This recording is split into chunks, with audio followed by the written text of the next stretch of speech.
Okay, I think we can start now. Um, সবাইকে অনেক ধন্যবাদ আমাদের এই ওয়েবিনার অ্যাটেন্ড করার জন্য, জয়েন করার জন্য।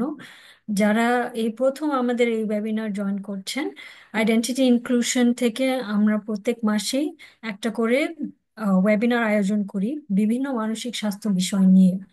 আমাদের আজকেকার ওয়েবিনারে আমাদের সঙ্গে আছেন আমাদের বেশ আম, একজন স্পিকার, ডক্টর এম তাসদিক হাসান, এবং আমাদের সাথে আরেকজন আছেন যিনি একজন সাইন ল্যাঙ্গুয়েজ ইন্টারপ্রেটার।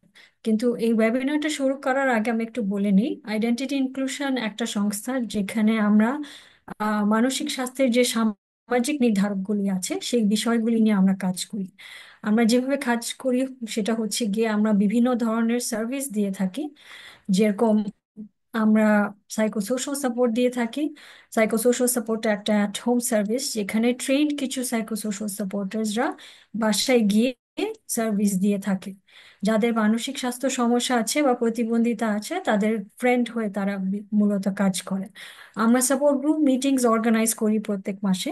এই সাপোর্ট গ্রুপ মিটিংস হচ্ছে একটা সেফ কনফিডেন্সিয়াল স্পেস যেখানে যে কেউ জয়েন করে তাদের মানসিক স্বাস্থ্য বিষয় নিয়ে কথা বলতে পারে কিছু প্রশিক্ষিত লোকের সাথে। আমরা আরো যেটা করি যে মানসিক স্বাস্থ্য নিয়ে অ্যাওয়ারনেস বাড়ানোর জন্য আমরা অ্যাডভোকেসি করে থাকি, বেশ কিছু ট্রেনিংস করিয়ে থাকি, এবং আমরা এই ধরনের ওয়েবিনার্সও আয়োজন করে থাকি। তো আমাদের এই কাজটার জন্য ব্যাপারে জানতে বা আমাদের বিষয়ে জানতে আপনারা এই কিউআর কোড স্ক্যানটা করে আপনাদের ওয়েবসাইটটা দেখতে পারেন, বা আমাদের সঙ্গে আমাদের কন্ট্যাক্ট নাম্বার দেওয়া আছে এখানে স্ক্রিনে, এবং আমাদের ইমেল অ্যাড্রেস দেওয়া আছে, যে এখানে আপনারা আমাদেরকে ইমেল করতে পারেন। আমাদের আজকের বিষয় হচ্ছে, ওয়েবিনারের আচ্ছা বিষয় আপু, হচ্ছে, আমি আমি একটু ইন্টারাপ্ট করছি যে সরি, মেবি আমাদের ডেফ পার্টিসিপেন্ট যারা আছেন ওনাদের দেখতে মনে হয় একটু প্রবলেম হচ্ছে। স্লাইডগুলো দেখতে। স্লাইড না, মানে আমাকে দেখতে পাচ্ছে না আর কি। মানে আমি ও, যখন কথা বলছি তখনই আমাকে দেখছে স্ক্রিনে, আদারওয়াইজ আমি যে সাইন করছি এটা কিন্তু দেখছে না। ওকে, সুদীপ বাবু, আর can you put her on spotlight? আর এখানে ওদের এখানে যেটা দেখতে পাচ্ছি যে পার্টিসিপেন্টের যে অপশনটা আছে, যে পার্টিসিপেন্টে ক্লিক করলে যে সবাইকে একসাথে দেখা যায় আর কি, যে কে কখন কথা বলছে, এটা কিন্তু এখানে শো করছে না।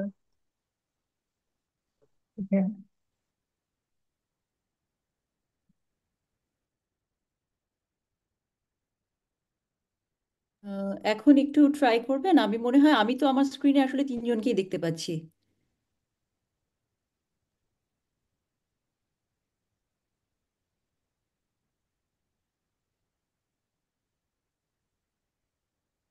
আপনারা কি, শামসিন তুমি দেখতে পাচ্ছো আহ, এদের? আমি মুক্তা আপাকে দেখতে পাচ্ছি। আচ্ছা, হ্যাঁ, আমরা সবাইকে দেখতে পাচ্ছি, তো পার্টিসিপেন্টরাও তো সবাইকেই দেখতে পাওয়ার কথা। আপনারা কি দেখতে পাচ্ছেন? আপনারা যদি একটু চ্যাটে জানাতেন আমাদের পার্টিসিপেন্টরা সবাইকে দেখতে পাচ্ছেন কিনা।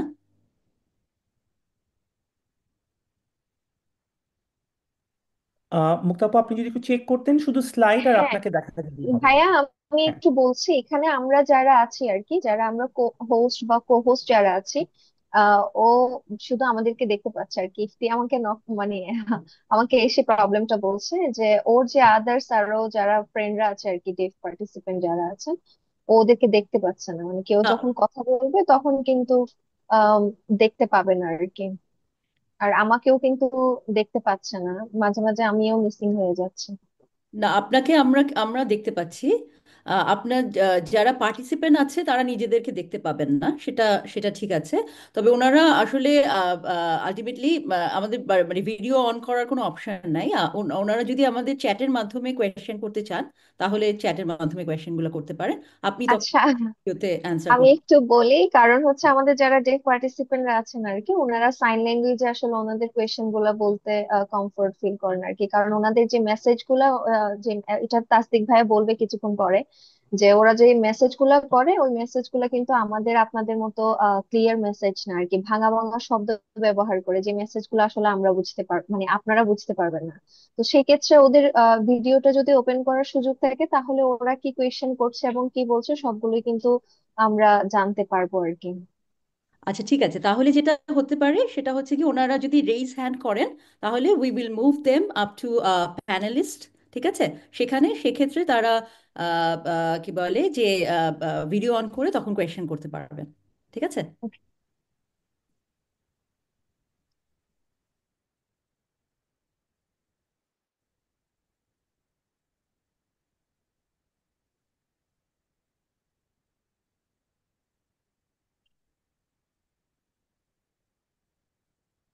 আচ্ছা, আরেকটা যে বিষয়টা সেটা হচ্ছে যে আপনার শামসিন আপা যখন কথা বলছেন বা সুদীপ আপু যখন কথা বলছেন তখন কিন্তু আমি মিসিং হয়ে যাচ্ছে, আমি তো কথা বলছি না, আমাকে শুধু দেখা যাচ্ছে তখনই যখন আমি আমার মাইক্রোফোনটা হচ্ছে ওপেন করছি আর কি। তো এটা ডেভ না, এটা আসলে রা বলছে। সামথিং স্পটলাইট দেওয়া আছে মুখটা, এই জন্য আমরা যেটা করছি, আমরা পুরাটা সময় স্পটলাইটটা আমরা আপনার উপরে স্পটলাইটটা চেঞ্জ করছি না। ঠিক আছে আপু, সুদীপ আপা, মনে হয় সেটা হলে বেটার হবে যে ওনার কাছে দেওয়া থাকুক, কারণ যেহেতু অ্যাক্সেসিবিলিটি যে ইস্যুটা আছে, আমি আর শামসিন আমরা যদি নাও আমাদেরকে দেখা যায়, ইটস অ্যাবসলিউটলি ফাইন। হ্যাঁ, আমি হ্যাঁ, ইয়েতে কি বলে শামসিনকে তাহলে রিমুভ স্পটলাইট করে দিচ্ছি, যদিও আমি ইয়েতে, হ্যাঁ ইয়েতে কি বলে ওনা মুক্তা আপাকে এখন আমি করে ফেলেছি। শামসিনকে জি। আমি তাহলে রিমুভ স্পটলাইট করে দিচ্ছি, বা শামসিন তুমি তোমার ভিডিওটা বন্ধ করে রাখো, দেন ইট উইল বি অনলি মুক্তা আপা অ্যান্ড দেন ইয়েতে। ঠিক আছে। Alright, great. কিন্তু স্লাইডস গুলো কি দেখা যাচ্ছে? হ্যাঁ, স্লাইড দেখা যাচ্ছে। ওকে,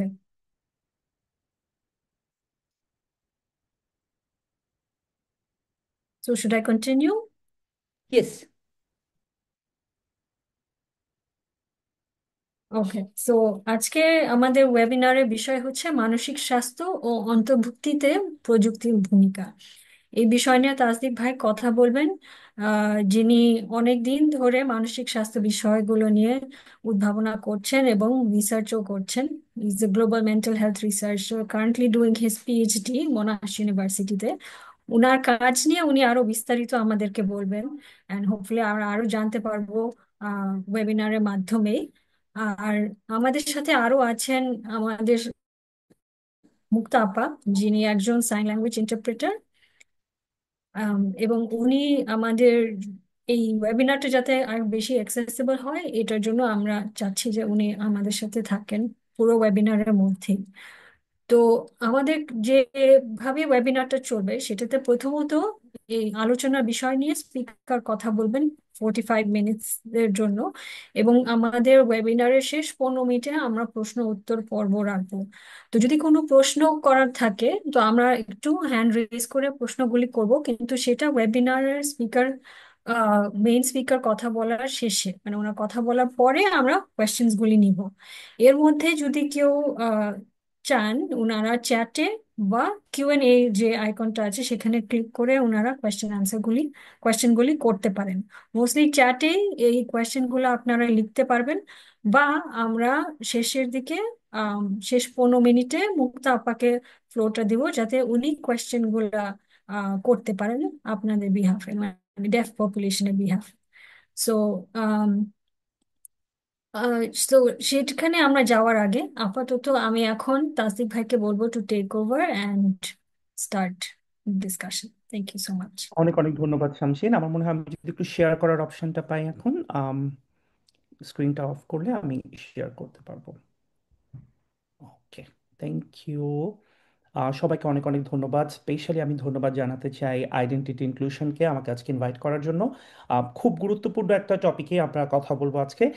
আমরা একটু স্লো কথা বলার চেষ্টা করব, যেহেতু আমাদের আজকে বেশ কিছু ডেফ পার্টিসিপেন্ট আছে, এবং মুক্তাপা যাতে খুব সহজে ইন্টারপ্রিটেশনটা করতে পারেন। খুব ইন্টারেস্টিং একটা জায়গাতে আমরা আছি এখন। আমরা পুরো পৃথিবীটা যেভাবে এগিয়ে যাচ্ছে সেই জায়গাটাতে আসলে টেকনোলজি প্রতিদিন প্রতি মুহূর্তে আমাদের সাথে আছে। তো আমাদের আজকের যে ওয়েবিনারটা, এখানে কিন্তু আমরা বোঝার চেষ্টা করব মানসিক স্বাস্থ্যের সাথে টেকনোলজির যদি কোনো সম্পর্ক থাকে সেটা কিরকম ভাবে আছে, এবং সব থেকে গুরুত্বপূর্ণ হচ্ছে অন্তর্ভুক্তিতে আসলে টেকনোলজিটাকে আমরা কিভাবে ব্যবহার করতে পারি। সো আমরা যদি একটু আম, ভেতরের দিকে যাই, যে বাংলাদেশে আসলে এই মুহূর্তে মানসিক স্বাস্থ্যের কি অবস্থা।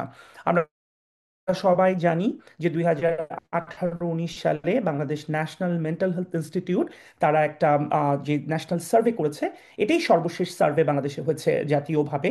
যেখানে আমরা দেখতে পেয়েছি 20%-এর মতো, মানে 18.7 যদি আমি একদম স্পেসিফিকলি বলি, বাংলাদেশি মানুষ যারা আছে তাদের কোনো না কোনো মানসিক স্বাস্থ্য সমস্যা আছে।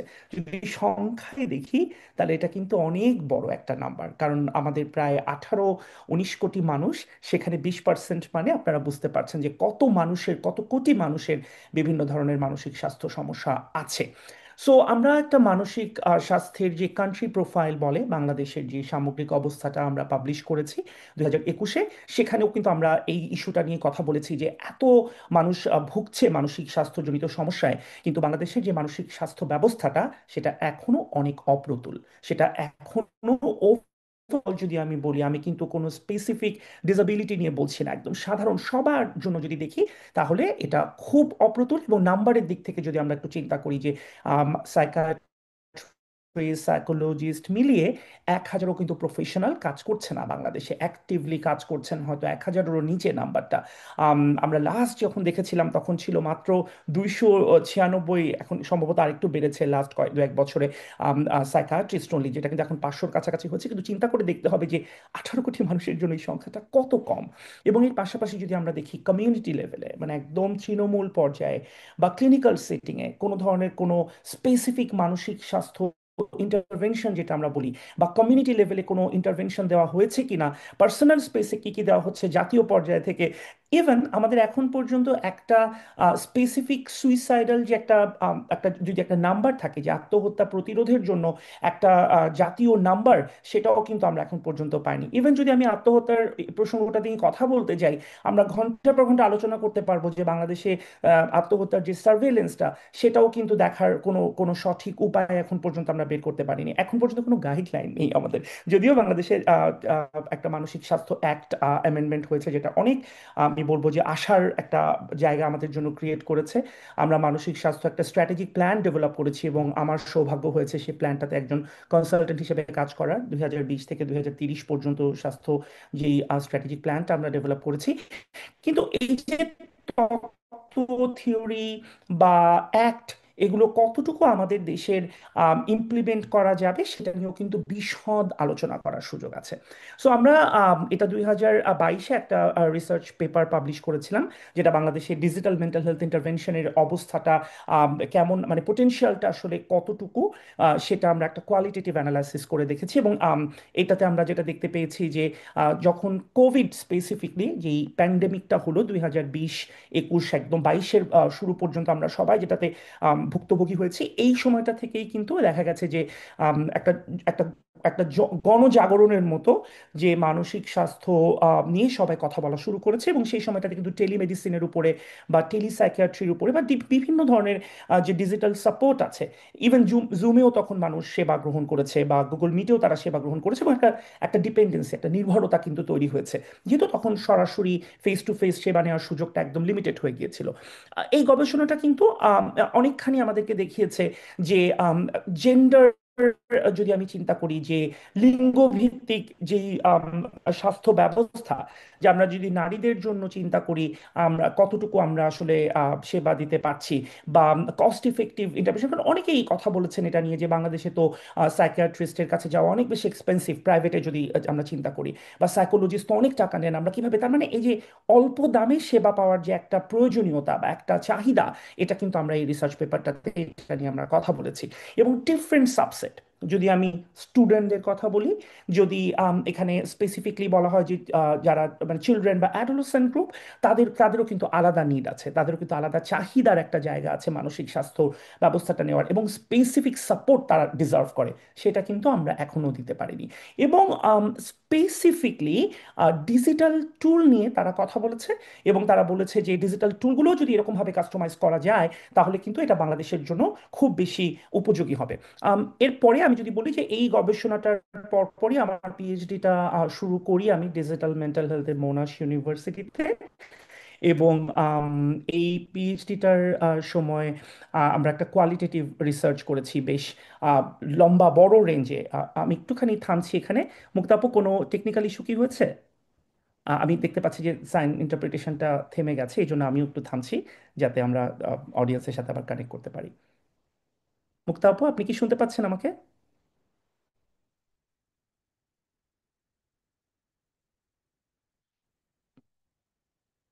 মুক্তাপু, আপনি কি শুনতে পাচ্ছেন? একটু আনমিউট করতে হবে আপনাকে, মুক্তা আপু।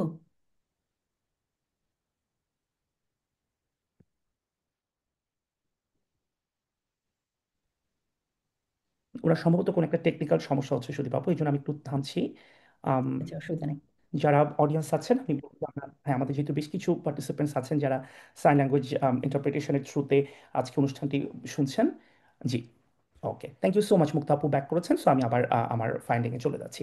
সো আমার যে পিএইচডিটা এটা ডিজিটাল মেন্টাল হেলথের উপর, এবং এখানে আমরা একদম খুব স্পেসিফিকলি ধীরে ধীরে বোঝার চেষ্টা করেছি যে বাংলাদেশে ডিজিটাল টুল বা টেকনোলজি যদি আমি বলি, এই তথ্য প্রযুক্তি কিভাবে বাংলাদেশের মানসিক স্বাস্থ্য ক্ষেত্রটাতে আমরা ব্যবহার করতে পারি, বা পোটেনশিয়াল থেকেও চ্যালেঞ্জের জায়গাগুলো কি কি আছে, কিভাবে অপরচুনিটিগুলো আমরা ক্রিয়েট করতে পারি। তো আমি বেশ 32টা ইন্টারভিউ আমার তখন নেওয়ার সৌভাগ্য হয়েছে, যেটা এই মুহূর্তে একটা জার্নালে সাবমিটেড অবস্থায় আছে। আমি সেখান থেকে কিছু কি ফাইন্ডিং, যে ফাইন্ডিংগুলো আজকের আলোচনার জন্য খুব গুরুত্বপূর্ণ, সেগুলো তুলে ধরবো। যেমন আমাদের একজন প্রফেশনাল, মেন্টাল হেলথ প্রফেশনাল, তিনি খুব স্পষ্ট করে বলেছেন যে আমাদের দেশে ট্রিটমেন্ট গ্যাপ, মানসিক স্বাস্থ্যের যে স্ট্যাটিস্টিক্সটা হচ্ছে 92%। তার মানে যদি 100 জনের মানসিক স্বাস্থ্য সমস্যা থাকে, তাহলে তার মধ্যে 92 জন মানসিক স্বাস্থ্য সেবাটা নিতে পারছেন না, বা নিচ্ছেন না, বা নেওয়ার সুযোগটা নেই। মাত্র 8% সাপোর্টটা পাচ্ছে। এরকম একটা সিচুয়েশন, সেই সিচুয়েশনে ডিজিটাল টুল বা মিডিয়াগুলো খুব স্ট্রং একটা অল্টারনেটিভ। তার মানে ট্রিটমেন্ট গ্যাপের গ্যাপের যে কনসেপ্টটা, সেটা কিন্তু ফিল আপ করতে পারবে ডিজিটাল টুল। এই কথাটা খুব গুরুত্বপূর্ণ এই জন্য, কারণ আমরা যখন কেয়ার গিভারদের সাথে কথা বলেছি, একজন খুব স্পষ্ট করে একজন ওয়াইফ উনি বলেছেন আমাদেরকে যে আমার স্বামীর স্কিজোফ্রেনিয়া ডায়াগনোসিস হয়েছে বেশ কয়েক বছর আগে, 6-7 বছর আগে। এবং ওই কোভিডের সময়টাতে, যে সময়টাতে আমাদের হসপিটালে যাওয়ার কোনো সুযোগ ছিল না, সেই সময়টাতে কিন্তু আমরা কোনো ধরনের কোনো সাপোর্টই দিতে পারছিলাম না। কিন্তু ভিডিও কল ব্যবহার করে আমরা সাপোর্টটা নিয়েছি, এবং সেটা খুব এফিশিয়েন্ট হচ্ছে। আপনারা, আমরা সবাই জানি যে স্কিজোফ্রেনিয়া কত ভয়াবহ রকমের ভাবে আসতে পারে। খুব ইন্টারেস্টিং ওয়েতে কিন্তু বেশ কয়েকজন মানসিক স্বাস্থ্য প্রফেশনাল বলেছেন যে এই প্যান্ডেমিকের মতো একটা মহামারী, এটা কিন্তু আমাদেরকে ভিজিবিলিটি দিয়েছে। অনেক অর্গানাইজেশন আমাদেরকে ডেকেছে। এটা যদি আমি আমার নিজের ক্ষেত্রে বলি, এটাও ট্রু। কোভিডের সময় আমরা অনেক টিভি শোতে, অনেক ওয়েবিনার জয়েন করেছি, কথা বলেছি, যেটা কিন্তু মানসিক স্বাস্থ্য নিয়ে এত কথা বা এত আলোচনা মহামারীর আগে আমরা করার সুযোগটা পাইনি, বা মানুষ গুরুত্বও দেয়নি। সো এটা একদিকে যেমন ওনারা, মানে সবাই আমরা বলছি যে খুব উৎসাহের একটা জায়গা ক্রিয়েট করছে, পাশাপাশি এটা কিন্তু মিসলিডও করতে পারে। কারণ অনেক নন এক্সপার্ট, যাদের মানসিক স্বাস্থ্য বিশেষজ্ঞ তারা নন, বা যাদের এই সেবাটা দেওয়ার সুযোগ নেই, তারা কিন্তু এই এই সুযোগটা সদ্ব্যবহার করেছেন। যেহেতু সবাই কথা বলছেন, এবং অনেকেই আমরা মানে ফ্রড বা এই টাইপের শব্দগুলো এখন বলতে চাই না, শুধু বলতে চাই যে নন এক্সপার্ট যারা, তারা কিন্তু এই সুযোগটা নিয়েছেন, যেটা থেকে মিস ইনফরমেশন ছড়াতে পারে। সো এখানে পলিসিগত কিন্তু একটা আলোচনা করার একটা বড় সুযোগ আছে, যে আমরা কি সোশ্যাল মিডিয়া কতটুকু আমরা এখানে কন্ট্রোল করতে পারি বা রেগুলেট করতে পারি। আম, খুব ইন্টারেস্টিং কিছু ফাইন্ডিং উঠে এসেছে, একদম যে কথাটা বলছিলাম পলিসির কথা, গাইডলাইনের একটা ইস্যু এসেছে, যে ডিজিটাল যে টেকনোলজিগুলো, এটা একদিকে যেমন আমাদেরকে এত অপরচুনিটি দিচ্ছে, পাশাপাশি এটা একটা খুব সিরিয়াস থ্রেট। কারণ আমরা ভালনারেবল, এবং যখনই আমরা মিস ইনফরমেশন, বা যখনই আমরা কোনো এরকম কোনো মিসগাইডেড হব, আমরা মনে করছি যে কেউ একজন এক্সপার্ট, কিন্তু তিনি এক্সপার্ট নন, তখন কিন্তু এটা আমাদেরকে বড় একটা থ্রেট হিসেবে আসতে পারে। তো তার মানে একটা বড় চ্যালেঞ্জ কিন্তু এই জায়গাটাও আমাদের সামনে আছে, যে পলিসিগতভাবে আমরা এখনো কিন্তু ডিজিটাল মেন্টাল হেলথ এর জন্য কোনো স্পেসিফিক গাইডলাইন পাইনি। এবং আরেকটা জায়গায় হচ্ছে, আমরা যদি প্রাইভেসি ইস্যু বলি বা আনএথিক্যাল প্র্যাকটিসের কথা বলি, খুব স্পষ্টভাবে আমার এই গবেষণাটা কিন্তু এই জায়গাটাকে পোর্ট্রে করার চেষ্টা করেছে, যে যে কিছু কিছু টিভি শোতে ডিরেক্টলি ডাক্তাররা ফোন কল নিচ্ছেন, বা সাইকোলজিস্টরা বা সাইকিয়াট্রিস্টরা কল নিচ্ছেন, এবং তারা তাদের যে ব্যক্তিগত তথ্যগুলো তারা শেয়ার করে কথা বলছেন যে ও আচ্ছা আপা একদম নাম ধরেই যে আপা আপনার সমস্যাটি বলুন, এবং সেই সমস্যাটা পাবলিকলি ডিসকাস করা হচ্ছে। এটা খুব ভয়ঙ্কর একটা ভায়োলেশন এথিক্যাল প্র্যাকটিসের, যেটা বাংলাদেশে শুধু মানসিক স্বাস্থ্য না বিভিন্ন ডিজিজেই করা হয়েছে বা করা হয়ে থাকে, যেটা থামানোর অবশ্যই একটা মানে প্রসেস থাকা উচিত গভর্নমেন্ট লেভেল থেকে। পাশাপাশি আরেকটা জিনিস উঠে এসেছে যে সোশ্যাল মিডিয়াতে যখন নন এক্সপার্ট কেউ কথা বলছেন, যিনি যার ক্রেডেনশিয়ালস বা অ্যাক্রিডিটেশন নাই, কোনো ডিগ্রি বা এরকম কিছু নাই, আমরা এখন পর্যন্ত যেটা যদি ডাক্তারদের ক্ষেত্রে হয়, আমাদের একটা বিএমডিসির মতো সংগঠন আছে, মানে একদম রেজিস্ট্রেশন একটা অ্যাফিলিয়েশন ব্যুরো আছে যারা এটাকে ভেরিফাই করতে পারে বা নাম্বারটা বলতে পারে, কিন্তু সাইকোলজিস্টদের জন্য তো এরকম কিছু নাই। ইন দ্যাট কেস সাইকোলজিস্টরা যে সেবাটা দিবেন সেটা তারা কিভাবে দিবেন? তো এই জায়গাটাতে আলোচনা করার সুযোগ আছে।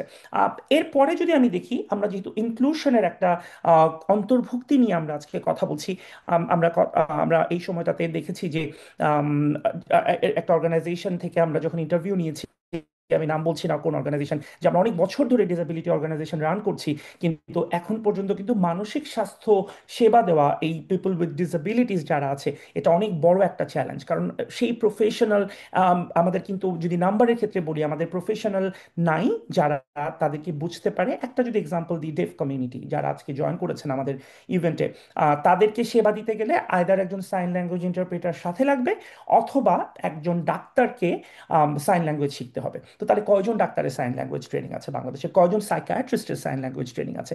আমরা কি এটা আশা করতে পারি যে বাংলাদেশের সব সাইকিয়াট্রিস্ট সাইন ল্যাঙ্গুয়েজ শিখে ফেলবেন? ডেফিনেটলি না। তাহলে কোন প্রসেসে আমরা তাদেরকে সেবা দিতে পারবো? এই যে এই গুরুত্বপূর্ণ আলোচনাটা কিন্তু আমাদের অবশ্যই করার দরকার আছে, এবং যেটা আমি আসলে কিছুটা হলো আমরা আজকে করব। সো আরেকটা ইন্টারেস্টিং জায়গায় এসেছে যে আমরা যখন সিস্টেমের কথা বলছি, আমরা যখন টুল বা সেবা প্রদান করার কথা বলছি, এই সেবাগুলোতে যাদের ইস্যু আছে, মানসিক স্বাস্থ্য জড়িত কোনো সমস্যায় তারা ভুগছেন, বা পেশেন্ট, আমি যদি ডিরেক্টলি বলি রোগী যারা আছেন, তাদের ভয়েসটা ইনকর্পোরেট করা হচ্ছে কিনা।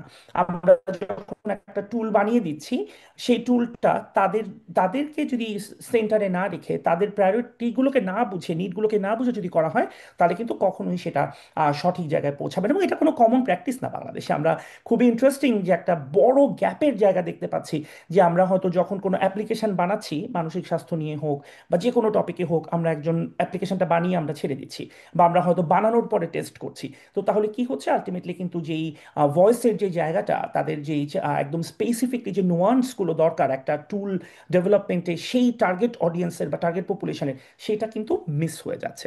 তো এই জায়গা থেকে আসলে আমি এখন যে নেক্সট 15 মিনিট আমার হাতে আছে কথা বলার, সেই জায়গাটাতে আমি বলবো যে আমরা একটা অসাধারণ অপরচুনিটি পেয়েছি। মোনাশ ইউনিভার্সিটিতে যখন আমি পিএইচডিটা শুরু করি, তখন একটা ছোট্ট গ্র্যান্টের জন্য আমরা অ্যাপ্লাই করি, যেটা ডিজিটাল টুল আমরা ডেভেলপ করার প্ল্যান করি ডেভ কমিউনিটিকে সেন্টারে রেখে। এবং এই আইডিয়াটা আসলে আমাদেরকে একটা অসাধারণ জগতে নিয়ে যেয়ে ফেলে, যে জগৎটা বা যে পৃথিবীটা আমরা আসলে আগে এক্সপেরিয়েন্স করিনি। প্রথমে যদি একটু বলি যে ডেভ কমিউনিটি, এটা এটা নিয়ে আসলে আমি মানসিক স্বাস্থ্য নিয়ে প্রায় 10-12 বছর ধরে কাজ করে, আমি কিন্তু কখনো এটা নিয়ে চিন্তাও করিনি। এই প্রজেক্টে ঢোকার আগে কখনো আমি চিন্তাও করিনি যে একজন বাক এবং শ্রবণ প্রতিবন্ধী ব্যক্তি তিনি কিভাবে মানসিক স্বাস্থ্যটাকে পারসিভ করছেন, বা তিনি কিভাবে সেবাটা নিচ্ছেন। কারণ দেখা যাচ্ছে যে আমরা হয়তো অ্যাডাল্ট পপুলেশন এরকম জায়গাটা নিয়ে আমরা ব্যস্ত ছিলাম, চিন্তা করছিলাম, যেটা আমি চোখের সামনে দেখতে পাচ্ছি, বা আমি নিজে যে বয়সটা ফেস করছি, আমি হয়তো সেই এজের মানুষকে বেশি সাপোর্ট দেওয়ার কথা ভাবছিলাম। সো এক নাম্বার যদি বলি যে খুব গুরুত্বপূর্ণ একটা এরিয়া, যদি এখন আমি শুধু ডেফ কমিউনিটি বলি, এর পাশাপাশি ব্লাইন্ড কমিউনিটি আছে, বা আরো বিভিন্ন ধরনের ফিজিক্যাল ইন্টেলেকচুয়াল ডিসেবিলিটি যেগুলো আছে, সাইকোসোশ্যাল ডিসেবিলিটি যদি বলি, সেটাকে ইনক্লুড করা সম্ভব। আমরা কি আশ্চর্যজনকভাবে তাদেরকে আমরা এক্সক্লুড করে রেখেছি আমাদের ওভারঅল চিন্তার জায়গা থেকে। সো তার মানে এই না যে সবাইকেই এই টপিকে কাজ করতে হবে, কিন্তু আমাদেরকে মাথায় রাখতে হবে যে আমরা যখন মানসিক স্বাস্থ্য নিয়ে ডিসকাস করছি, আমরা যাতে কোনো কমিউনিটিকে এক্সক্লুড না করি। যদি আমরা স্ট্যাটিস্টিক্যালি দেখি, তাহলে পুরো পৃথিবীতে কিন্তু 430 মিলিয়ন মানুষ আছে যাদের হিয়ারিং লস আছে বিভিন্ন কোনো না কোনোভাবে, এবং 430 মিলিয়ন এত বড় একটা নাম্বারের মানুষ যখন সাফার করছে, আমি এই গবেষণাটা করতে যে যখন লিটারেচার সার্চ করতে গেলাম, তখন একটা ভয়াবহ, মানে বলে না যে আকাশ ভেঙে পড়ার মতো অবস্থা, যে আমরা লিটারেচার পাচ্ছি না, এত কম লিটারেচার, এত কম তথ্য আমাদের হাতে। তার মানে হচ্ছে যে এই কমিউনিটিটা আসলে গবেষকদের কাছেও অবহেলিতই ছিল, নেগলেক্টেড একটা টপিক, পাবলিক হেলথ একটা ইস্যু, যেটা নিয়ে কাজ করা হয়নি। এবং বাংলাদেশে আমি অনেক 10 বছর আগের আমি কয়েকটা নাম্বার পেয়েছি যে আমাদের দেশে 9.6% পপুলেশনের হিয়ারিং লস আছে, এটা এখন বেড়েছে 13% বা এরকম আমি যতটুকু জানি। তাহলে সেটাও যদি আমরা দেখি, তাহলে কত লাখ কত কোটি মানুষের হিয়ারিং প্রবলেম আছে। এবং এই যে যদি আমি বাক এবং শ্রবণ প্রতিবন্ধী ব্যক্তিদের জার্নির কথা বলি, তাহলে তাদের সাইন ল্যাঙ্গুয়েজ ছাড়া তো তাদের মনের কথা শোনার বা তাদের মনের কথা বোঝার আর কোনো ওয়ে আমাদের হাতে নাই। তাহলে তাদের একজনও যদি সাইকিয়াট্রিস্ট না থাকেন বাংলাদেশে যিনি সাইন ল্যাঙ্গুয়েজ ট্রেনিং নিয়েছেন, তাহলে তারা সেবাটা নিচ্ছেন কোথা থেকে, তারা সেবাটা পাচ্ছেন কোথা থেকে? এটা আসলে একটা অনেক বড় প্রশ্ন আমাদের কাছে। আমি একটা কমপ্লিকেটেড স্লাইড আপনাদের সামনে আছে, আমি এটা ডিসকাস করব না, তার কারণ হচ্ছে এটা আমার পিএইচডি ডিজাইন ফ্রেমওয়ার্ক। আমি জাস্ট একটু বোঝানোর জন্য যে আমরা স্টেপ বাই স্টেপ আমরা বোঝার চেষ্টা করেছি যে কোথায় আসলে আমাদের কাজটা করা দরকার। বেসিক যদি আমি ধরি, একদম প্রাইমারি প্রবলেমটা কোন জায়গায়, যেমন একটু ব্যাখ্যা করার জন্য এখানটাতে আমি বলবো যে আমরা মানে যখন এই কাজটা শুরু হয়েছিল, তখন আমরা ভাবছিলাম যে আচ্ছা আমরা ডেফদের জন্য বাক এবং শ্রবণ প্রতিবন্ধী ব্যক্তিদেরকে একদম সেন্টারে রেখে আমরা কিছু সাইন ল্যাঙ্গুয়েজ ভিডিও তৈরি করব, এবং সেই ভিডিওগুলোতে হয়তো আমরা ডিপ্রেশন, অ্যাংজাইটি, এরকম কিছু টপিক যেগুলো তারা জানে না সেগুলো নিয়ে ডিসকাস করব, তাদেরকে প্রিভেনশন কিভাবে করতে হয় শেখাবো। কিন্তু কাজটা যখন আমরা শুরু করলাম, আমি এই জায়গাটাতে আসবো আবার, তার আগে আমি বলতে চাই যে এই কাজটা শুরু করার পর আমি বলবো যে আমরা যেই ধাক্কাটা খেলাম সেটা হচ্ছে আমরা ডেফ কমিউনিটির যে ভয়াবহ রকমের হিস্টোরিক্যালি, আমি যদি বলি ঐতিহাসিকভাবে, তারা যে ডিসক্রিমিনেশনের শিকার হয়েছে, তারা স্টিগমার শিকার হয়েছে বা হচ্ছে এখনো, এবং যে মানসিক যে একটা স্ট্রাগল, যে একটা ভয়াবহ রকমের সাফারিং এর মধ্যে দিয়ে তারা যাচ্ছে, এই জিনিসটা আমরা একটু হলেও বোঝার একটা জায়গা পেলাম। আমাদের প্রথম ওয়ার্কশপ যদি আমি বলি, এগুলো পেন্টিং গুলো আপনারা যেটা দেখতে পাচ্ছেন, দুইটা আমি মাত্র সামনে রেখেছি, এরকম একটা বিশাল একটা অনেক সেট অফ পেন্টিং আমার কাছে আছে। আমরা ওয়ার্কশপে একটা সাদা কাগজ দিয়েছিলাম ডেফ কমিউনিটিকে, যারা যারা পার্টিসিপেন্ট ছিলেন, এই সবটাতে সম্ভবত 6 জন ছিলেন, তাদেরকে দিয়ে আমরা বলেছি যে আপনাদের মনের জার্নিটা একটু আমাদেরকে এঁকে দেখান। তো আপনারা এখান থেকে দেখতে পাচ্ছেন একদম স্পষ্ট করে, যিনি প্রথমে একজন নারী, তিনি বলেছেন যে কেউ যাতে আমার চেহারা না দেখে, আমি আমি আমি খুবই হার্ট, আমি জানি না আমি কিভাবে আমার মনের কথাগুলো আমি প্রকাশ করব, আমি কিভাবে আমার ফিলিংগুলো বোঝাবো, অনুভূতিগুলো বোঝাবো। পরের ছবিটা যদি আমরা দেখি, আমরা দেখতে পাচ্ছি যে একজন পুরুষ এঁকেছেন, তার চোখ থেকে পানি ঝরছে এবং তার ফ্রেন্ডরা একসাথে খেলছেন হাসি মুখে। কেউ কিন্তু আর্টিস্ট না, আমরা যাদেরকে পার্টিসিপেন্টস যাদেরকে আমরা ডেকেছিলাম, কেউ আঁকতে পারেন না, কিন্তু তারা যে এত সুন্দর করে তাদের মনের ভাবগুলো আমাদেরকে বোঝাতে পেরেছেন অল্প একটু সময়ের মধ্যে, আমরা বুঝতে পারলাম যে আমরা যে অ্যানালাইসিসটা এখানে করেছি, খুব ডিটেইলে আমরা বোঝার চেষ্টা করেছি। সেখানে যে গল্পগুলো, আমার মনে হয় যে সেটা নিয়ে আমরা মানে সারা দিন কথা বলতে পারবো, এত এত ইমোশনাল এক একটা স্টোরি আমাদের সামনে এসেছে। ছোট্ট করে যদি বলি, যেহেতু কিছুটা সময় আমাদের হাতে আছে, আমি এটা সব জায়গাতেই বলেছি, আমি বিভিন্ন কম্পিটিশনে যখন প্রেজেন্ট করেছি, যে আমরা একজনকে জিজ্ঞেস করেছিলাম যে আপনার কাছে হ্যাপিনেস মানে কি, ডিফাইন হ্যাপিনেস। একটা অ্যাক্টিভিটি ছিল আমাদের, 4টা ইমোজি দিয়ে আমরা দেখিয়েছিলাম, একটা হ্যাপি, একটা স্যাড, একটা অ্যাঙ্গার, একটা সারপ্রাইজ। সো এই যে ইমোজিগুলো তারা চিনতে পারেন কিনা বা এটাকে তারা কিভাবে পারসিভ করেন, সো ওই ওই ঘটনাক্রমে ওই অ্যাক্টিভিটি থেকে আসলো যে হ্যাপিনেস মানে কি। আমাদেরকে তিনি রেসপন্স করেছেন যে আমার খাওয়ার টেবিলে যখন আমরা ডিনার করতে বসি, রাতে খেতে বসি, যদি আমার ফ্যামিলির মেম্বাররা কি নিয়ে কথা বলছে, তার ফ্যামিলি মেম্বাররা সবাই কানে শুনতে পারেন বা properly কথা বলতে পারেন, তারা কি নিয়ে কথা বলছেন, তাহলে সেটাই আমার জন্য ডেফিনেশন অফ হ্যাপিনেস। তো বলে না যে একদম চুপ করে আহ, একদম আমরা চিন্তা করছিলাম যে আমরা যুদ্ধ করছি পৃথিবীতে কত কিছু নিয়ে, আর এখানে আমাদেরই মধ্যে এমন কিছু মানুষ আছে যারা শুধু চাচ্ছে যে তার আশেপাশে কি নিয়ে তারা কথা বলছে, কি নিয়ে হাসছে, সেই জিনিসটা যদি তাকে একটু বলা হতো, সেই গল্পগুলো যদি তিনি জানতে পারতেন। আমরা যে সিরিজ অফ ভিডিওগুলো বানিয়েছি, আমরা অলরেডি মোটামুটি সবগুলোই পাবলিশ করেছি, 2টা ইন্টারভিউ এখনো বাকি আছে মানে ওপেন ফোরামে আনার। একটা ভিডিও স্টোরি বলবো যেটা ওপেন ফোরামে চলে আসবে ইউটিউব থেকে, আপনারা দেখতে পারবেন, যে একজন নারী বলছেন যে তিনি এরকম একজন বাক এবং শ্রবণ প্রতিবন্ধী মার কথা জানেন। তিনি যখন গর্ভবতী ছিলেন তাকে খেতে দেওয়া হয়নি প্রপারলি তার মায়ের, এবং সব থেকে ইন্টারেস্টিং, এটা শাশুড়ি বা শ্বশুর বাড়ির ইস্যু না, এটা তার মার ইস্যু। এবং তাকে প্রপারলি একদম, তার ওজন অনেক অনেক কমে গেছে। যখন ডাক্তারের কাছে গেছে, ডাক্তার বলেছে যে কি ব্যাপার, প্রেগনেন্সি মানে গর্ভবতী অবস্থায় কিভাবে আপনার ওজন এত কমে যাচ্ছে, কি সমস্যা। তো তখন তার মা বলেছে যে ও নিজেই তো আমার জন্য একটা অনেক বড় বোঝা, ওর যে সন্তান হবে সেও একই রকম বোঝাই হবে, এই জন্য আমি ওকে প্রপারলি খেতে দিচ্ছি না। সো এই এই স্টোরিগুলো যখন এক একটা আমাদের সামনে এসেছে, এক একটা গল্প যখন আমরা শুনেছি, আমাদের কাছে মনে হচ্ছে মানে আমি যখনই পড়ি, আমি যখনই জিনিসগুলোর মধ্যে দিয়ে ঢুকি, মনে হয় যে এরকম মর্মস্পর্শী গল্প আসলে সবার শোনা দরকার, সবার জানা দরকার যে আমরা তাদেরকে অন্তর্ভুক্ত করি এতদিন পর্যন্ত।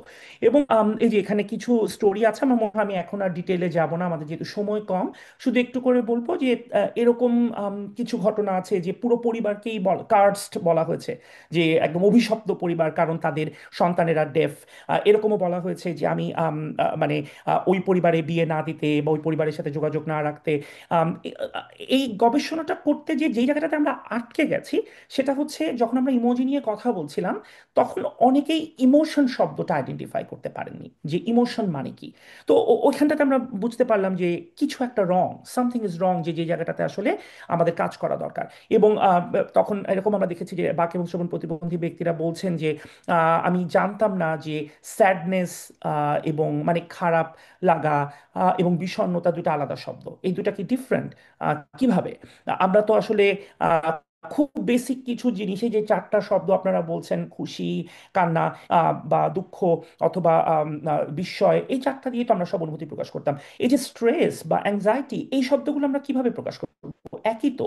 সো এই যে ভয়াবহ একটা গ্যাপ, টার্মিনোলজি রিলেটেড গ্যাপ, ওইটা কিন্তু আমরা আইডেন্টিফাই করলাম। এবং এখানে আরো একটা কঠিন স্লাইড, যেটা আমি এক্সপ্লেন করব না, শুধু এটা বলবো যে আমরা যখন আটকে গেলাম, সেখানে কিন্তু আমরা বোঝার চেষ্টা করলাম যে ওকে, আমাদের মেইন প্রবলেম এখন যে আমাদের টার্মিনোলজিগুলো বোঝাতে হবে।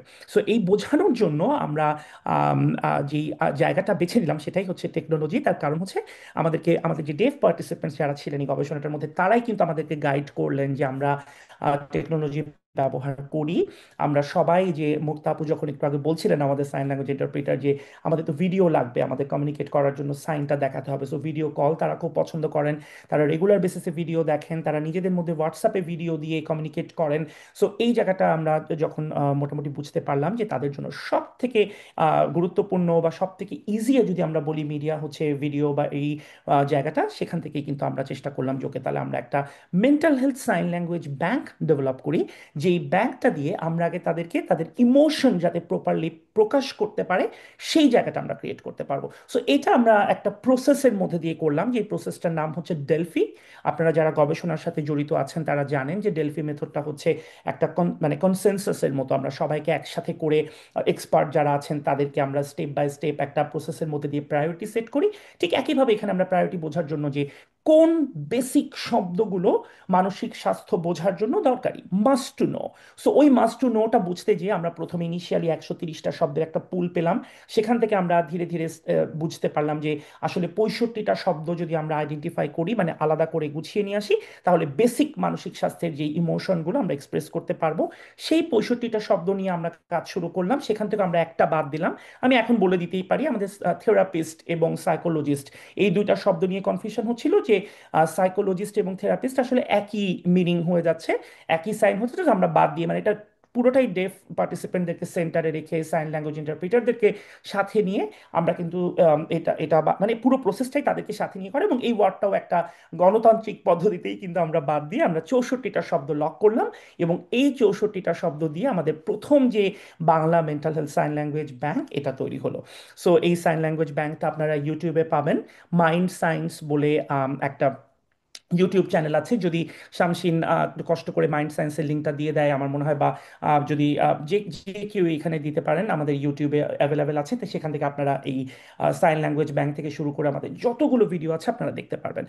সো পরে আমরা যেটা করেছি, আমরা ডেলফি মেথডটার সাথে আসলে আমি বলে দিয়েছি যে আমরা আরো 3টা কো ডিজাইন ওয়ার্কশপ করেছি, যেখানে আমরা এই শব্দগুলোকে রিফাইন করা, আইডেন্টিফাইয়ের পাশাপাশি এটাকে প্রত্যেকটা শব্দকে আলাদা আলাদা করে অ্যাসেস করা। কারণ এই পরের চ্যালেঞ্জটা ছিল যে যেহেতু নতুন যেই শব্দগুলো আসলে সাইন ল্যাঙ্গুয়েজ, বাংলাদেশের সাইন ল্যাঙ্গুয়েজ ভোকাবুলারিতে অ্যাড করা হয়নি, সেই শব্দগুলোর সাইন আছে কিনা।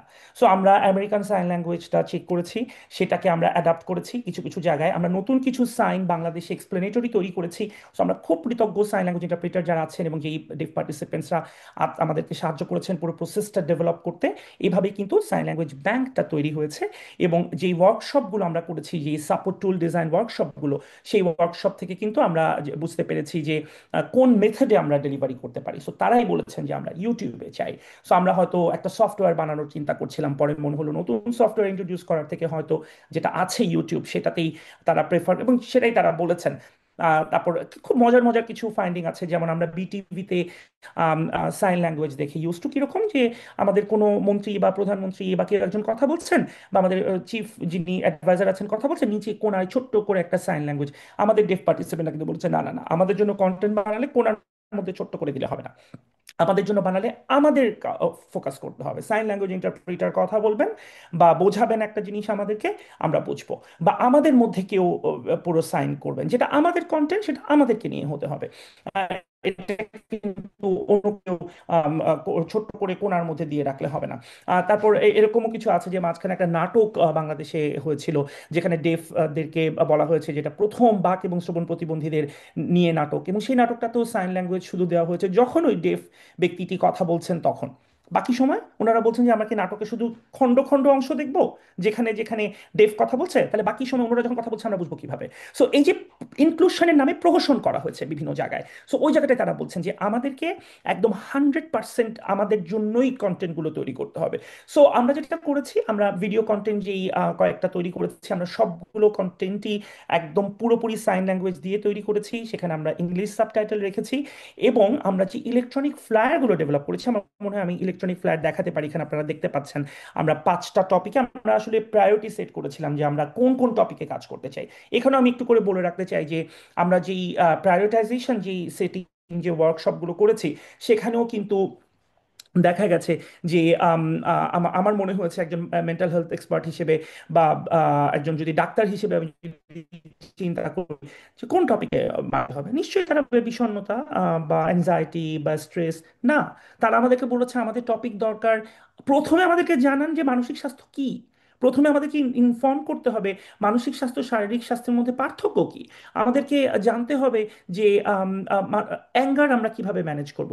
সো এই যে মানে একদম মানে অসাধারণভাবে তাদের যে নিডগুলো তারা কিন্তু আমাদেরকে জানিয়েছে, এবং এখানে আমরা ট্যালি মেথড ব্যবহার করেছি, করে আমরা টোটাল 15টা টপিক আইডেন্টিফাই করেছি। সেখান থেকে 5টা, প্রথম যে 5টা মানে তারাই ভাগ করে দিয়েছেন যে কোনটা তারা ফ্লায়ার হিসেবে চান, কোনটা তারা ভিডিও হিসেবে চান, এবং আমরা কিন্তু সেই প্রসেসটাই ফলো করে যেই যেই টপিকগুলো তারা ফ্লায়ার হিসেবে চেয়েছিলেন আমরা ফ্লায়ার বানিয়েছি। আপনারা এখানে দেখতে পাচ্ছেন, এটা ছিল ওয়েজ টু স্টে পজিটিভ। সেটার এরকম ছাড়া আমরা বানিয়েছি ভালো ঘুমাবেন, স্লিপের একটা আমরা এরকম বানিয়েছি, আত্মহত্যা মানে প্রিভেনশনের জন্য কি করা যেতে পারে। আমরা অ্যাঙ্গার ম্যানেজমেন্টটা আমরা একটা ফ্লায়ারে বানিয়েছি। ভিডিওতে আমরা বানিয়েছি মানসিক স্বাস্থ্য শারীরিক স্বাস্থ্যের মধ্যে পার্থক্য কি, লোনলিনেস যেটা তাদের একটা মেজর কনসার্ন ছিল। আমরা 2টা স্পেশাল ভিডিও বানিয়েছি, কারণ তারা শুনতে চেয়েছে যে বিভিন্ন ডেফ কমিউনিটি যারা আছে তাদের জার্নিটা। সো আমরা 2টা ভিডিও বানিয়েছি ইন্টারভিউর মতো করে। সো আমি এখন আমার হাতে 3 মিনিট সময় আছে, সো আমি একদম চেষ্টা করবো যে ছোট ছোট করে ভিডিও ক্লিপের একটু একটু করে দেখানোর। কিন্তু তার আগে আমি একটু বলতে চাই যে আমরা একটা হোয়াটসঅ্যাপ গ্রুপও ক্রিয়েট করেছি। যে হোয়াটসঅ্যাপ গ্রুপটা কিন্তু আমরা প্রাইমারিলি এখন পর্যন্ত আমরা পার্টিসিপেন্ট শুধু মানে ইনক্লুড করেছি আমাদের প্রাইমারি ফিডব্যাক নেওয়ার জন্য গবেষণার। এখন পর্যন্ত এটা আমরা সবার জন্য ওপেন করিনি, এটা হয়তো আমরা খুব শীঘ্রই ওপেন করে দিব, যাতে আমরা এটা একটা শেয়ারিং মিডিয়া হিসেবে ব্যবহার করতে পারি। কিন্তু পাশাপাশি আমাদের মেইনলি আমরা এখন প্রমোট করছি ইউটিউবটাকেই, এবং আমরা একটা ওয়েবসাইট ডেভেলপ করছি যেটা অলমোস্ট ডান। সো এই ওয়েবসাইটটা তো একদম সব ধরনের যে রিসোর্সগুলো আমরা তৈরি করেছি এখন পর্যন্ত, সেই রিসোর্সগুলো থাকবে। আমরা একদম সবগুলো রিসোর্স যাতে এক ক্লিকে যে কেউ এটা অ্যাক্সেস করতে পারেন। এবং আমি খুব আনন্দিত যে এই যেই আমরা যে কথা বলছি আজকে এখন যখন টেকনোলজি নিয়ে কথা বলতে বলতে আমরা ডেফ কমিউনিটিকে কিভাবে টেকনোলজি দিয়ে সাপোর্ট দিতে পারি, সেখানে কিন্তু আমরা অনেক অ্যাপ্রিসিয়েশন গ্লোবালি পাচ্ছি। আপনারা যদি এখান থেকে দেখতে পান যে আমরা কানাডা থেকে digital mental health leadership excellence award পেয়েছি গত বছর। এই বছর science and technology, science and sustainability award, যেটা স্টাডি ইউকে অ্যালামনাই অ্যাওয়ার্ড, এটা পেয়েছি। 3MT, যেটা 3 মিনিট থিসিস হয় ইউনিভার্সিটিতে, সেটাতে আমি চ্যাম্পিয়ন হচ্ছে আমার ইউনিভার্সিটির। আমরা টিভিতে শো করছি, আমরা রেগুলার বেসিসে ওয়েবিনার করছি, এবং যেখানে আমরা কিন্তু ডেফ কমিউনিটিকে একদম সেন্টারে রাখছি। মানে তাদের জন্য তাদের মতো করে করা। আপনার কর্নারে যে একটা টিভি শো দেখতে পাচ্ছেন, সেটা কিন্তু বাংলাদেশে প্রথমবারের মতো একদম প্রথম থেকে শেষ পর্যন্ত ডেফ কমিউনিটিকে ফোকাস করে করা হয়েছে, এবং সেটা অলরেডি টেলিকাস্ট হয়েছে। সো এটা লাস্ট স্লাইড, এরপরে আমি 1 মিনিটের ভিডিওটা দেখিয়ে দিব ছোট্ট করে। সো এখানে আমাদের খুব প্রিয় একজন ডেফ কমিউনিটি পার্টিসিপেন্ট সাবদুল্লাহ, যে কিন্তু স্পষ্ট করে বলেছে যে এই প্রজেক্টে কাজ করতে যে আমি বুঝেছি মেন্টাল হেলথ কতটা গুরুত্বপূর্ণ। আমাদের কমিউনিটি যে ভোকাবুলারি, সেখানে কিন্তু ডিপ্রেশন আমরা কখনো বুঝি নাই পুরোপুরি, যেটার মানে কি। আমরা 4টা ওয়ার্ড দিয়ে, স্যাডনেস, জয়, পেইন, ল্যাকিং, এগুলো দিয়ে কিন্তু আমরা আমাদের ইমোশনগুলোকে এক্সপ্রেস করতাম। এখন আমি বুঝতে পারছি যে কত প্রেসাইসলি, কত সুন্দরভাবে মনের কথা প্রকাশ করা যেতে পারে, এবং মেন্টাল হেলথ আরো বেশি করে আমাদের বোঝা দরকার না দরকার। আমি করে ইউটিউবের একটা কন্টেন্ট হয়তো আপনাদেরকে ছোট্ট করে দেখিয়ে করাই আছে।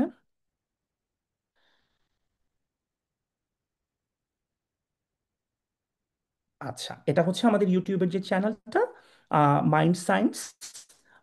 আমার মনে হয় যে একটা ভিডিওর 1 মিনিট আমি একটু খাবো এখন।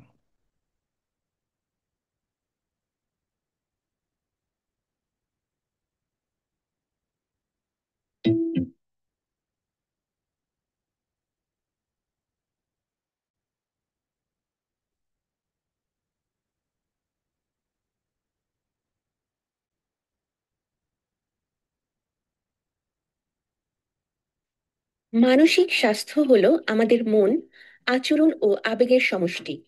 আমরা কি চিন্তা করি, কি অনুভব করি এবং সমাজে একজন শ্রবণ ও বাক প্রতিবন্ধী হিসেবে জীবনকে সামলাতে কেমন আচরণ ও এটা একটু ব্লার দেখা যাচ্ছে, আমি যেন আবার নিচ্ছি। মানসিক স্বাস্থ্য হলো আমাদের মন, আচরণ ও আবেগের সমষ্টি। আমরা কি চিন্তা করি, কি অনুভব করি এবং সমাজে একজন শ্রবণ ও বাক প্রতিবন্ধী হিসেবে জীবনকে সামলাতে কেমন আচরণ ও ব্যবহার করি, এগুলো সব মানসিক স্বাস্থ্যের সাথে জড়িত। মানসিক স্বাস্থ্য ঠিক রাখার জন্য নিয়ম মেনে খাওয়া, ঠিক সময়ে ঘুম থেকে জাগা বা ঘুমাতে যাওয়া, নিজের যত্ন নেওয়া, সামাজিক সম্পর্কগুলো সুন্দর রাখা অত্যন্ত গুরুত্বপূর্ণ। আমি অবশ্যই এখন পুরো ভিডিওটা দেখাবো না, তার কারণ হচ্ছে আমি চাই আপনারা ইউটিউব সার্চ করে প্রত্যেকটা ভিডিও দেখেন এবং আমাদেরকে ফিডব্যাক দেন যদি আপনাদের ফিডব্যাক থাকে। আর অনেক অনেক ধন্যবাদ। আমি জানি আমার সময় শেষ হয়েছে, so আমি সবাইকে অনেক ধন্যবাদ জানাতে চাই।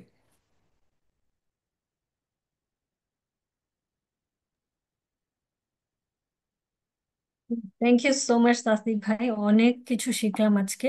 অ্যান্ড অনেক ভালো লেগেছে যে উই হ্যাড মুক্তা আপা অ্যাজ ওয়েল, যে আমাদের জন্য আমাদেরকে ফ্যাসিলিটেট করছে এই ইনফরমেশন গুলোকে অ্যাক্সেসিবল করার জন্য। আম, আমরা যেভাবে চেষ্টা করছি কোয়েশ্চেন আনসার সেশনটা লিড করার, সেটা হচ্ছে যে আম, যে কেউ এখন চ্যাটে কোয়েশ্চেনগুলি লিখতে পারবেন।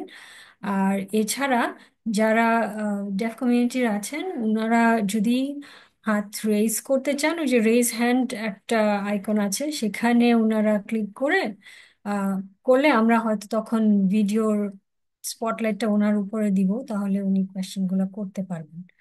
আর এর পাশাপাশি যদি মুক্তা আপার কাছে যদি কোয়েশ্চেন্স আসে ডিরেক্টলি, উনিও করতে পারেন কোয়েশ্চেনগুলো।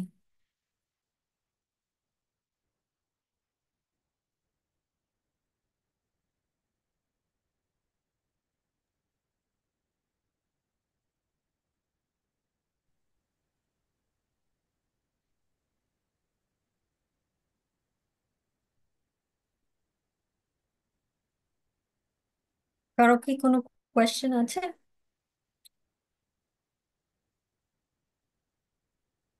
আচ্ছা, না আমি থাকলে আমার আমার একটা কোয়েশ্চেন আছে তাজদিক ভাই। হুম, ওকে। সো মুক্তাপ, আপনিও এটা কমিউনিকেট করতে পারেন।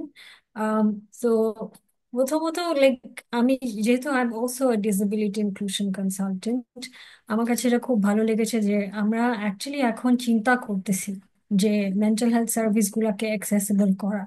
ইভেন তো অনেকভাবে বলা যায় যে ইভেন যে মেইন স্ট্রিম পপুলেশন যারা অপ্রতিবন্ধী ব্যক্তি তাদের জন্যও কিন্তু মেন্টাল হেলথ সার্ভিস অ্যাক্সেস করা is difficult. So I think you are already a forethought person, somebody who has thought ahead of his time in terms of Bangladeshi situation. So thank you very much for thinking of people with disabilities. And আমার যেটা question is, ধরেন যে এখন এই যে আমরা বুঝতে পারলাম যে তাদের ইমোশনস এক্সপ্রেস করারও কোনো মানে ল্যাঙ্গুয়েজও বা টার্মিনোলজিটাও ছিল না। সেখানে কিছু আবার সিচুয়েশনস আপনি যেরকম বললেন যে তাদের সঙ্গে কথা বলে এংজাইটির কথা বা তাদের সেলফ কেয়ারের ব্যাপারে বা সেলফ এস্টিম হয়তো লো থাকে। ইভেন আমিও একজন অ্যাডভোকেটকে চিনি যে বলছিলেন যে উনারও ডিসেবিলিটি আছে, ওনার ভাইয়েরও, এবং ওনার ভাইয়ের যে ডিসেবিলিটির কারণে ওনার স্কিজোফ্রেনিয়া ডেভেলপ করেছেন ইভেন্চুয়ালি, অ্যান্ড তারও কোনো স্পেশালিস্ট ছিল না যে তার ভাইকে সাপোর্ট করতে পারে in terms of counselling. So এক হচ্ছে, অফকোর্স দিস ইজ অ্যামেজিং যে আপনি টেকনোলজিকে ইউজ করেছেন, আর এটা যে আমরা আস্তে আস্তে ছড়াই দিতে পারি। আম, আপনি আর কি দেখছেন, যেহেতু you done research on this, যে and you are exposed to এরকম একটা সোসাইটি যেরকম which is more developed, আমরা চিন্তা করি যে Australia is more developed, and তাদের সার্ভিসেস গুলা কিরকম বা তারা কিভাবে আরো অন্তর্ভুক্ত করতে পারছেন ডিসেবল পপুলেশনকে। Thank you so much Shamsin, এটা খুবই গুরুত্বপূর্ণ প্রশ্ন। আমি একদম ডিরেক্টলি পয়েন্টে চলে আসবো। এটা আমার এই প্রজেক্টটার কিছু ফাইন্ডিং আমার অস্ট্রেলিয়ার পার্লামেন্টে, ভিক্টোরিয়া পার্লামেন্টে প্রেজেন্ট করার সৌভাগ্য হয়েছে, এবং অস্ট্রেলিয়ার বেশ কিছু হাই অফিসিয়ালস প্রফেশনালসদের সাথে আমি কথা বলেছি। মজার ব্যাপার হচ্ছে তারা আমাকে বলেছে যে অস্ট্রেলিয়াতেও mental health sign language bank বলে কিছু নাই। বলছে যে আমরা আসলে এখন পর্যন্ত ডেফদেরকে যেই ডিরেক্ট সার্ভিস যেটা কথা আপনারা সাজেস্ট করছেন বা আপনারা পাইলট করেছেন বাংলাদেশে, এরকমভাবে আমরা অস্ট্রেলিয়াতে সাপোর্ট দিতে পারিনি। আমি যখন কানাডাতে প্রেজেন্ট করেছি, mental health commission of Canada যেটা গভর্নমেন্ট এজেন্সির সাথে কাজ করে, তারা কিন্তু এই প্রজেক্টটাকে one of the 8 global ideas changing lifes একটা আর্টিকেল পাবলিশ করেছে এবং সেখানে এই প্রজেক্টটাতে ইনক্লুড করেছে। সো গ্লোবালি যাদেরকে আমরা উন্নত বিশ্ব বলছি, সেখানেও কিন্তু ডেফ মেন্টাল হেলথকে অ্যাডিকুয়েটলি অ্যাড্রেস করা হয়নি।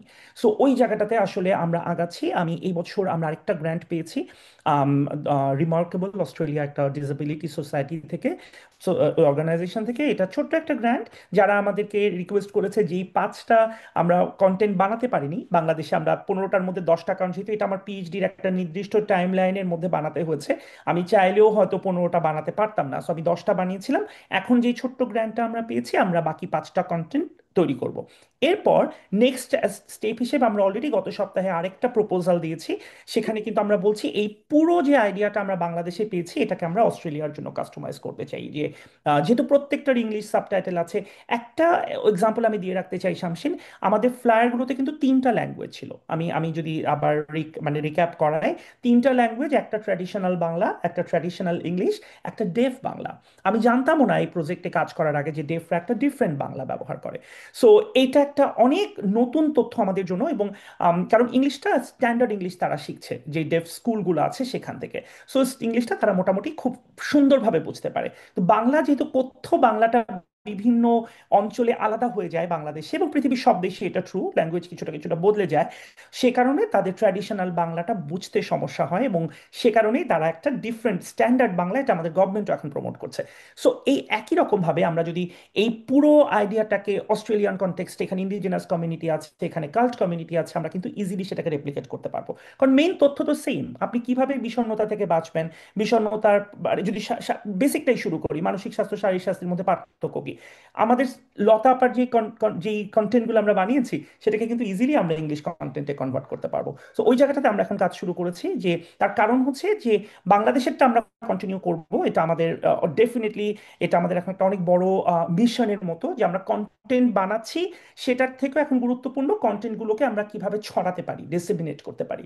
সো আমরা ডেফ স্কুলগুলোর সাথে কমিউনিকেট করা শুরু করেছি, এবং প্লিজ আজকে যারা আছেন, যদি আপনাদের কোনো সুযোগ থাকে আমাদের আমাদেরকে জানাবেন। আমরা এই কন্টেন্ট সব আমরা ওপেন সোর্সে মানে ফ্রি রাখছি। কোনো কিছুতে কোনো ধরনের কিছু পে করতে হবে না, শুধুমাত্র আপনারা অ্যাক্সেস করবেন এবং ইউজ করবেন। আমরা এটা লঞ্চ করেছি শামসিন, যেটাতে আমি আপনাকে পেয়েছিলাম। আমরা এই বছর ফেব্রুয়ারিতে এই পুরো প্রজেক্টটাই ন্যাশনালি লঞ্চ করেছি বাংলাদেশে। আমাদের এখন যে স্বাস্থ্য সংস্কার কমিশন তার একজন মেম্বার প্রেজেন্ট ছিলেন, তিনি অনলাইনে জয়েন করেছিলেন এবং তিনি অনেক মানে অ্যাপ্রিসিয়েট করেছেন এবং গভর্নমেন্টের সাথে আমাদেরকে লিয়াজও করিয়ে দেওয়ার একটা, যেহেতু আমাদের বাংলাদেশ একটা ট্রানজিশনের মধ্যে দিয়ে যাচ্ছে, আমরা সেই জায়গাটাতেও কথা বলছি। ইন্টারেস্টিংলি আমার কাছে যেটা মনে হচ্ছে যে বাংলাদেশের মতো জায়গায় একটা কাজ শুরু করে এটা যে এখন গ্লোবালি ছড়াচ্ছে, এটা পুরো উল্টা হচ্ছে। নর্মালি আমরা গ্লোবাল কোন একটা আইডিয়াকে বা ইউকে ইউরোপের কোনো আইডিয়াকে বাংলাদেশে বা অন্য জায়গায় জায়গায় ইমপ্লিমেন্ট করি, আর এটা মনে হচ্ছে যে আমাদের দেশ থেকে এটা ছড়িয়ে যাচ্ছে আরেক দিকে।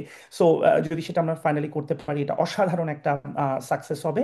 আর নেক্সট স্টেপ হচ্ছে, আর একটা যদি একটুখানি বলে রাখি, যে আমাদের আসলে লঞ্চিং থেকে আইডিয়াটা এসেছে। আমাদের একজন গাইনি এবং অবস্টেট্রিশিয়ানস, মানে উনি খুবই বড় একজন প্রফেসর উনি ছিলেন।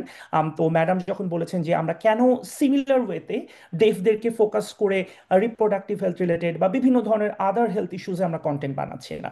সো এই জায়গাটাতেও কিন্তু আমরা হেল্প করার জন্য একদম পুরোপুরি রেডি আছি, কারণ এখন আমরা জানি কিভাবে ডেফ কমিউনিটিকে নিয়ে কাজ করতে হয়। আমরা এখন জানি যে কোন প্রসেসে করলে আমরা প্রপার কো ডিজাইন করে তাদের থেকে তথ্য বের করে আনতে পারবো এবং তাদের মতো করে যেই অ্যাক্সেসটা তারা চাচ্ছে আমরা জিনিসটা বানাতে পারবো। একটা সিম্পল এক্সাম্পল শামসিন, আমরা যখন স্লিপ নিয়ে কথা বলেছি, সেখানে আমরা একটা জায়গায় ছবি দিয়েছিলাম, লিখেছিলাম যে গান শুনতে পারেন। সো যেহেতু আমরা এটা অ্যাডাপ্ট করেছি মনের বন্ধুর একটা কন্টেন্ট থেকে, আমাদেরকে সাথে সাথে ডেফ কমিউনিটি বলেছেন আমি গান কিভাবে শুনবো, সো গানের ছবি কেন এখানে সরান।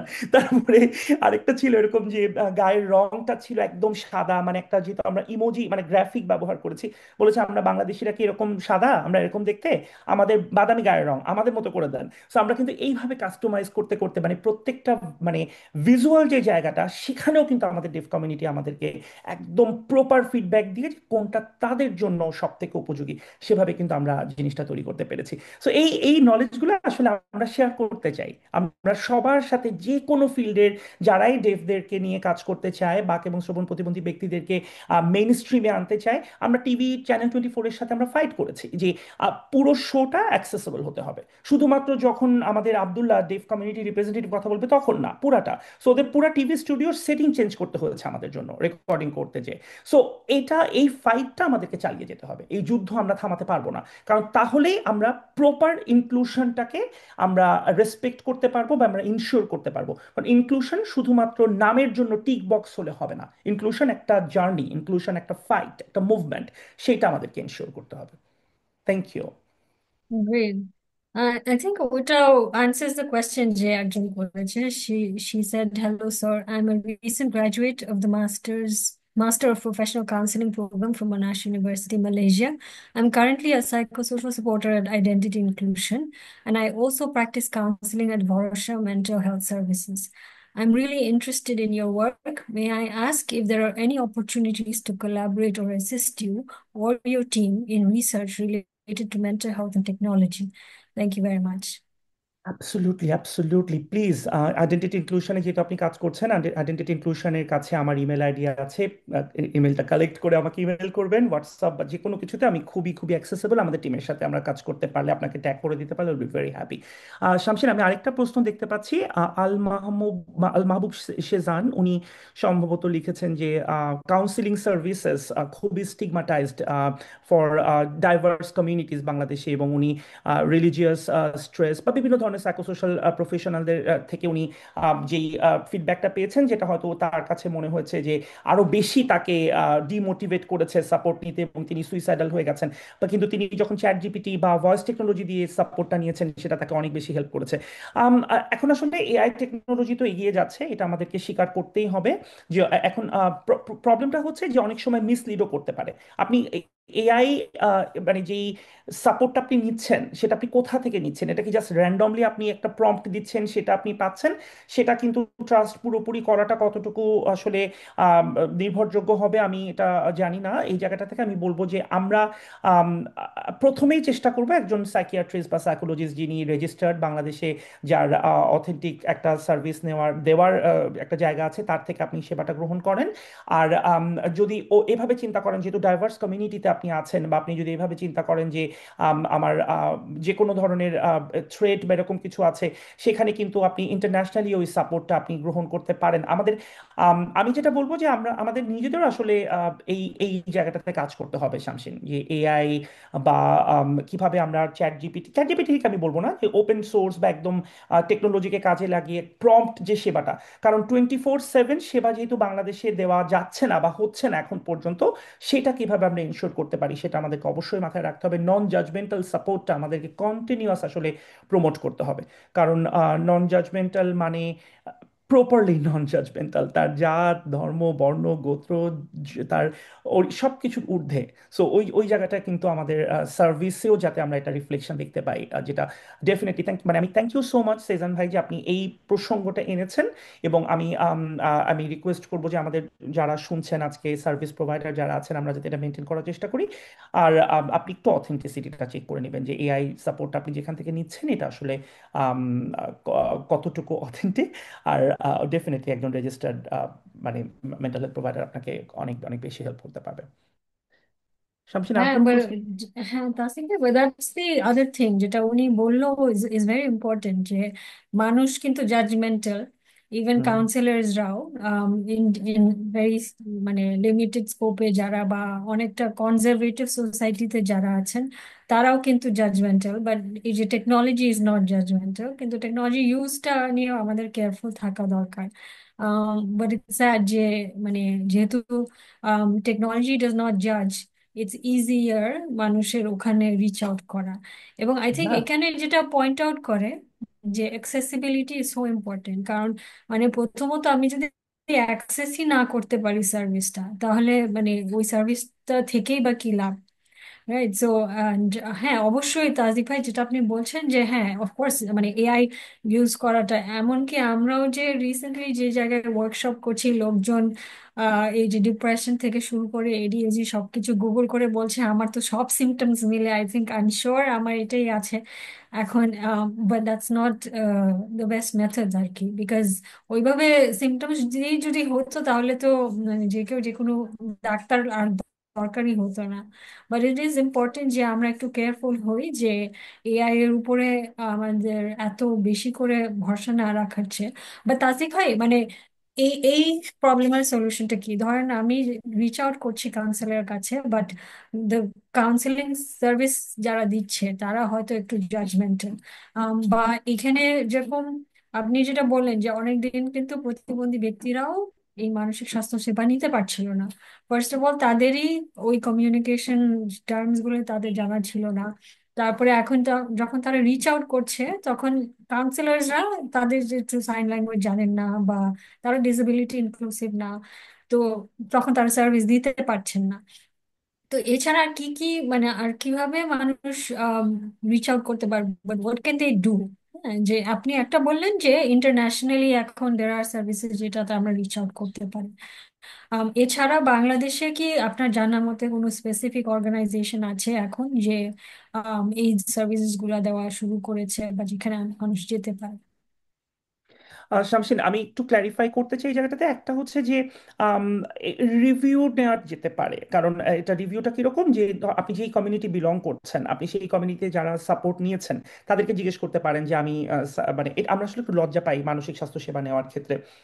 একটু যদি ওপেন আপ করে বলেন যে আমি মানসিক স্বাস্থ্য সেবা নিতে চাচ্ছি, কার কাছে গেলে ভালো হবে, মানে এটা একটু একটু বলে নিলে যেটা সুবিধাটা হয় যে তাহলে আপনি প্রপার রিভিউটা পাচ্ছেন, যে হ্যাঁ উনি নন জাজমেন্টাল ওয়েতে আমাকে দিবেন। আমি আমি আসলে এটা আসলে খুব কমপ্লিকেটেড আমাদের জন্য, কারণ উনি যেই প্রসঙ্গটা আনছিলেন যে একটা ধর্মীয় দৃষ্টিভঙ্গি থেকে যদি তাকে ট্রিট করা হয়, তাহলে সেটা উনি কতটুকু ওনার জন্য উপকারী হবে উনি তো সেটা জানেন না, কারণ উনি একজন মানুষ হিসেবে সেবাটা নিতে চাচ্ছেন। সো ওই জায়গাটাতে আমি বলবো যে এই রিভিউটা আপনি অবশ্যই নেবেন। দ্বিতীয়ত হচ্ছে যে আই সরি, সো যেটা বলছিলাম যে কেন চ্যাট জিপিটি বা গুগল এই এই ভরসাটা পুরোপুরি করা যায় না, এটা নিয়ে কিন্তু আমরা যুদ্ধ করছি। তার কারণ হচ্ছে যদি আমরা ইন্টারনেটের উপরেই ভরসা করি পুরোপুরি, তাহলে তো যে কেউই সে ট্রিটমেন্ট দিতে পারবেন, তাই না? সো অথেন্টিসিটিটা তো আমাদেরকে বুঝে নিতে হবে। এই এই যুদ্ধটা যাতে আমরা জয়ী হতে পারি, সেখানটাতে আমি বলবো যে আপনারা একজন রেজিস্টার্ড, ধরেন আপনি আইডেন্টিটি ইনক্লুশনের সাথে যদি যোগাযোগ করেন, আপনি যদি বাংলাদেশে যেই এনজিও গুলো কাজ করেন, ইভেন আপনি যদি মানে প্রথম হচ্ছে যে আপনি একটা অথেন্টিক অর্গানাইজেশনের কাছে যান, আপনি তাদের সাথে আগে কথা বলে দেখেন, দেখেন তাদের সেবাটা কেমন। হয়তো এই জায়গাটায় খুব কঠিন হয়ে যাবে যদি আমি এভাবে বলি যে অর্গানাইজেশন চেঞ্জ করে আপনি আরেকটাতে যান। আপনি শুরু করতে পারেন একদম বেসিক সাপোর্টটা দিয়ে, যে আপনি বাংলাদেশে যে সরকারি হসপিটালগুলো আছে, আপনি সরকারি হসপিটালে 10 টাকা দিয়ে মানসিক স্বাস্থ্য সেবা নেওয়া যেতে পারে। যদি আপনার বাক এবং শ্রবণ প্রতিবন্ধকতা বা কোনো অ্যাক্সেসিবিলিটি ইস্যু থাকে, তাহলে আপনি এমন কাউকে সাথে নিয়ে যান যিনি সেই অ্যাক্সেসটা মানে দূর করে আপনার কথাটা পৌঁছাতে পারবে, লিখেও নিয়ে যেতে পারেন। তারপর আপনি সেখানে আগে বোঝার চেষ্টা করেন যে তারা কিভাবে ডিল করছে। যদি প্রথমে ক্লিক করে যায়, গুড। যদি না করে, ইন দ্যাট কেস তখন হচ্ছে আপনি আরেকটা অর্গানাইজেশনে মুভ করতে পারেন। সো এভাবে আমি বলবো যে পুরোপুরি আসলে আম, পুরোপুরি না আসলে, ইন্টারনেটের উপরে পুরোটা ভরসা করলে এখানে হিতে বিপরীত হওয়ার চান্স আছে অনেক জায়গায়। স্পেশালি সুইসাইডের বা এরকম ইস্যুগুলোতে একেবারেই ভরসা করা যাবে না। Okay. Thank you so much, Tasdik ভাই. We are at the end of আমাদের ওয়েবিনার। আর আমরা লিঙ্কস গুলাও আমাদের ইমেলের মাধ্যমে শেয়ার করে দিব সবাইকে, যারা রেজিস্টার করেছেন এবং এখানে যারা আসছে, এবং চ্যাটেও সুদীপাবু দিয়ে দিয়েছেন লিঙ্ক গুলা, যেগুলি আম, আপনি বলছিলেন তাসদিক ভাই। সো এই লিঙ্কস গুলি আমরা দিয়ে দিয়েছি, and we will also email it সবাইকে, সো দ্যাট সবার মধ্যে এটা ছড়িয়ে যায়। And thank you so much Mukta apa. So if we have no further questions, আমরা এখানে ওয়েবিনারটা শেষ করতে পারি। অনেক ধন্যবাদ শামসিন, এবং সবাইকে অনেক অনেক ধন্যবাদ। Thank you. Thank you.